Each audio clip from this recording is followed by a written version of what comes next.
The topic we will cover today is Code of Ethics for A&M. So A&M के लिए जो नैतिकता है या नैतिक भावना है, वो अपने कार्य के प्रति क्या है, एक सम्मान की भावना होनी चाहिए। जहां हम कार्य कर रहे हैं उसके लिए सम्मान की भावना होनी चाहिए। जिस कार्य के लिए और जिस व्यक्ति के लिए हम कार्य कर रहे हैं उसके लिए सम्मान की भावना होनी चाहिए। तो ये सबसे पहला कोड ऑफ एथिक्स होता है किसी भी A&M के लिए या किसी भी नर्स के लिए। और उसके बाद अगर हम आगे देखें तो A&M की नैतिकता के बारे में हम बात कर रहे हैं, तो सबसे पहले अगर देखा जाए तो जिसके साथ हम वर्क कर रहे हैं अपने वर्किंग प्लेस पे अपनी टीम के साथ, उनके लिए सम्मान की भावना और उनकी कही गई बातों के लिए या उनकी सलाह जो वो देते हैं उसके लिए सम्मान की भावना हमारे में होनी चाहिए। तो ये सबसे पहला, अगर हम अपने प्रोफेशन को डिवोट करें, अपने प्रोफेशन के लिए कहें, तो क्या होना चाहिए, रेस्पेक्ट होनी चाहिए, सम्मान होना चाहिए। उसके बाद अगर बात करें कि जिस व्यक्ति के लिए, जिस मरीज के लिए या जिस कम्युनिटी के लिए हम बात कर रहे हैं या उसके लिए जिसके लिए हम वर्क कर रहे हैं, उसके लिए क्या है, हमारे माइंड में क्या है, एक कॉन्फिडेंशियल होना चाहिए। मीन्स उसका जो भी हमारे पास इंफॉर्मेशन, डाटा, जानकारी जो कुछ भी है उसको अपने तक ही सीमित रखना है या फिर अपनी टीम तक सीमित रखना है जो उनके साथ वर्क कर रहे हैं। उसको कहीं बाहर जाके डिस्कस नहीं करना है कि किस मरीज की क्या इंफॉर्मेशन है, उसको क्या बीमारी है या उसका इलाज क्या चल रहा है, ये आपको कहीं भी डिस्कस नहीं करना है।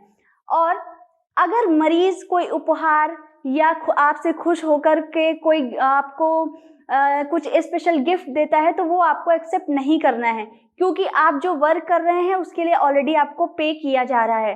तो जो पेशेंट अगर कोई उपहार देता है तो उसको एक्सेप्ट नहीं करना है। ये हमारे प्रोफेशन में कोड ऑफ एथिक्स के खिलाफ है, ये नहीं करना है आपको। उसके बाद जो पेशेंट होता है या टीम होती है या नर्स टू नर्स जो रिलेशन होता है, जो रिश्ता होता है, वो एक सम्मान की भावना होनी चाहिए। और सिंपैथी मीन्स भावनात्मक ना होकर एम्पैथी, एक जैसे प्रोफेशन में वर्क करते हैं उस तरीके से क्या है, चीज़ों को लेना है, ना कि अपनी भावना से उन चीज़ों को जोड़ना है, ना कि उनकी बातों को अपनी भावना से जोड़ना है। तो जहाँ हम वर्क कर रहे हैं वहाँ क्या है, अपने प्रोफेशन के लिए डिवोट होना है।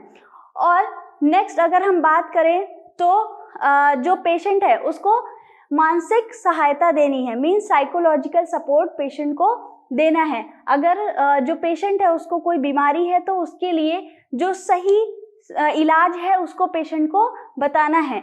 और अगर पेशेंट चाहता है कि वो उस फैसले को, मीन्स अपने इलाज का फैसला खुद ले, तो वो उसके लिए उसको सारे राइट्स हैं। अगर पेशेंट चाहता है कि वो इलाज ना ले तो उसके लिए भी उसको राइट्स हैं, आप फोर्स नहीं कर सकते हैं उसको इलाज करवाने के लिए या इलाज ना करवाने के लिए। और पेशेंट की जो भी जानकारी है वो पूर्ण रूप से सही जानकारी उसको देना चाहिए, उसके बीमारी के बारे में, उसके इलाज के बारे में और उसके शरीर के बारे में।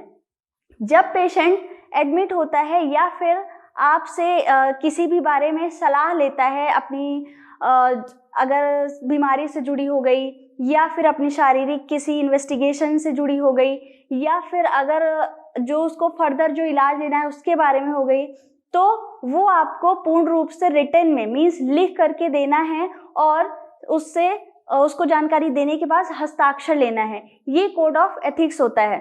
और जो नर्स होती है उसको अपने जो भी डॉक्टर्स होते हैं उनको क्या है, एक सम्मान की भावना से देखना है।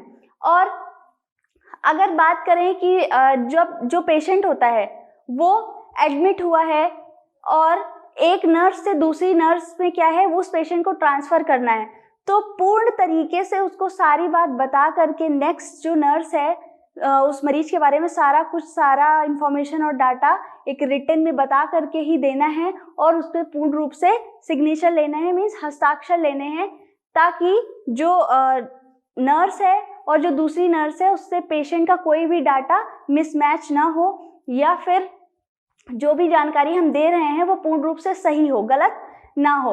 और अगर हम कम्युनिटी में कहीं जाते हैं तो वहाँ पे हमें हेल्थ एजुकेशन देना है। वो कोई भी नर्स हो सकती है, एएनएम हो सकती है, जीएनएम हो सकती है, या फिर किसी भी डिग्री या डिप्लोमा की नर्स हो सकती है, हेल्थ एजुकेशन उसको देना है। और अगर हम जिस इंस्टीट्यूट में वर्क कर रहे हैं तो उस इंस्टीट्यूट के लिए और अपने प्रोफेशन के लिए उसको बढ़ावा देने के लिए वर्क करना चाहिए कि जो हमारा इंस्टीट्यूट है, जो हमारा प्रोफेशन है, वो डेवलप हो आगे।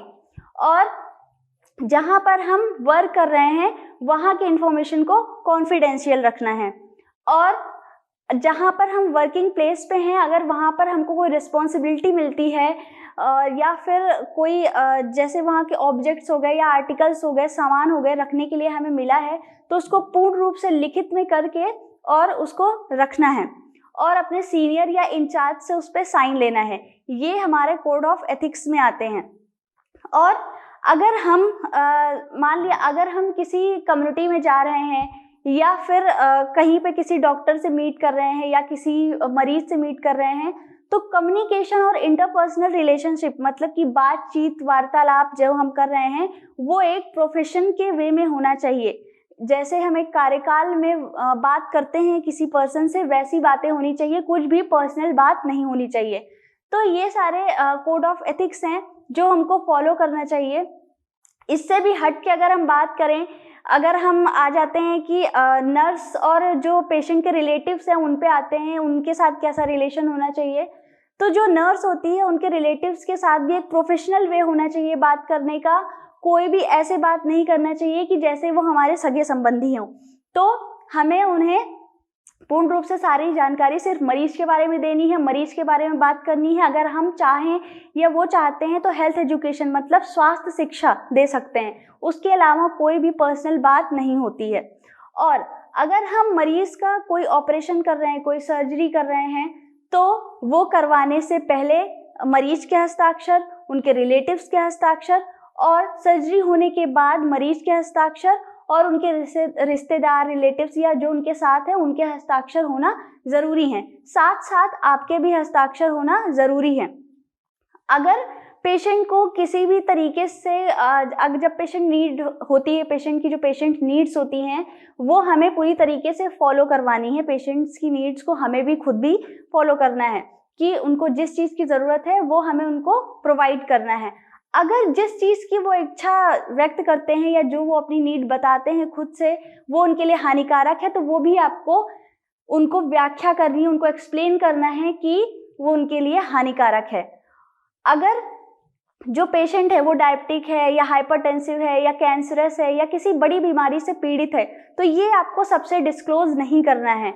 ये हमारी टीम में हमारे डॉक्टर्स के साथ नर्स टू नर्स सिर्फ बात हो सकती है और उनके रिलेटिव्स को हम बता सकते हैं। अपने किसी पर्सनल रिलेटिव्स को या अपने फ्रेंड्स में हमें डिस्कस नहीं करना है।